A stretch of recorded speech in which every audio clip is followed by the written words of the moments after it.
राजस्थान कांग्रेस में लगातार चल रही खींचतान और गुटबाजी को लेकर अब कांग्रेस प्रदेशाध्यक्ष गोविंद सिंह डोटासरा ने चिंता जाहिर करते हुए सख्त चेतावनी जारी की।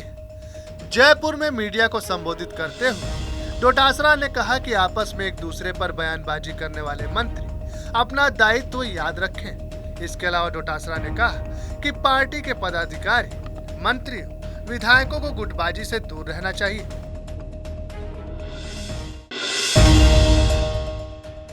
राजस्थान विधानसभा चुनाव से साल भर पहले बीजेपी और कांग्रेस दोनों ने कमर कस ली।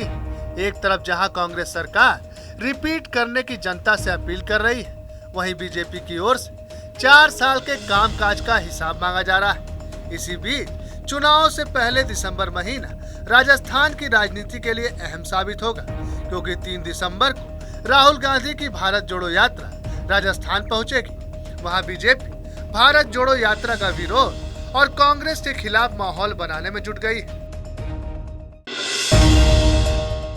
गुजरात में चुनाव की तारीखों के ऐलान के बाद राजनीतिक सरगर्मियां तेज हो गई हैं। बीजेपी, कांग्रेस के अलावा आप के नेता लगातार दौरे कर जनसभाओं को संबोधित कर रहे हैं। इसी सिलसिले में सीएम गहलोत ने दिल्ली के सीएम केजरीवाल पर तीखा हमला किया है। गहलोत ने वडोदरा में एक जनसभा को संबोधित करने के बाद कहा कि केजरीवाल की बीजेपी से कितने में डील हुई, उन्हें बताना चाहिए। गहलोत ने सवाल पूछते हुए कहा कि कितने करोड़ की डील हुई है, 5000 करोड़ की हुई या कम हुई या ज्यादा हुई, बतानी चाहिए। भरतपुर में इन दिनों एक शादी चर्चा का विषय बनी हुई है, जहां एक महिला टीचर ने अपनी स्टूडेंट कल्पना से शादी करने के लिए अपना जेंडर बदलवा दिया। बता दें कि जेंडर चेंज करवाने वाली मीरा एक सरकारी स्कूल में फिजिकल टीचर के पद पर काम करती है। वहीं उसके गांव की स्टूडेंट उस स्कूल में खेलने आती थी। इसी दौरान मीरा को कल्पना से प्यार हो गया और उसने जेंडर चेंज करवाकर शादी करने का फैसला कर लिया।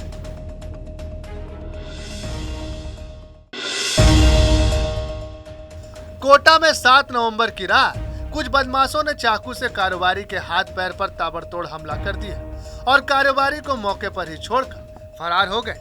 बीच बाजार हुई घटना के बाद पूरे इलाके में दहशत फैल गई। हालांकि ये पूरी घटना मौके पर लगे सीसीटीवी कैमरे में कैद हो गई। वहीं घटना के बाद घायल व्यापारी को एमबीएस हॉस्पिटल में भर्ती करवाया गया है और पुलिस अपराधियों की तलाश में जुटी हुई है। 7 नवंबर को सीएम गहलोत से हुई बातचीत के बाद लगातार 37 दिनों से आंदोलन कर रहे युवा बेरोजगार अब इसे स्थगित करने का फैसला लिया है। बता दें कि इसका ऐलान खुद बेरोजगार महासंघ के प्रदेश अध्यक्ष उपेंद्र यादव ने किया। इसके अलावा उपेंद्र ने कहा कि 9 नवंबर को सीएमओ के अधिकारी युवाओं के साथ मीटिंग करेंगे। अगर इस मीटिंग में भी फैसला नहीं लिया गया तो आंदोलन फिर से शुरू किया जाएगा। जोधपुर की कच्ची बस्ती में पानी भरने को लेकर हुए विवाद में एक दलित युवक पर 3 युवकों ने सरियों से हमला बोलकर हत्या कर दी। इस घटना के बाद पुलिस ने 100 को महात्मा गांधी अस्पताल में रखवाया है। वहीं तीनों आरोपी युवकों को हिरासत में ले लिया। वहीं बस्ती के लोग मृतक के परिजनों को मुआवजा देने की मांग को लेकर प्रदर्शन कर रहे हैं। बाड़मेर के बालोतरा में रिफाइनरी के बाहर शांतिपूर्व धरना दे रहे लोगों को 4-5 बिना नंबरों की गाड़ियों से कुचलने का प्रयास किया गया। इस दौरान तहसीलदार व पुलिस भी हमले में बाल-बाल बच गए, जिसके बाद गुस्साई भीड़ ने 2 वाहनों को आग के हवाले कर दिया। सूचना पर पुलिस बल मौके पर पहुंचा। इस दौरान हमले के बाद अज्ञात लोग मौके से फरार हो गए।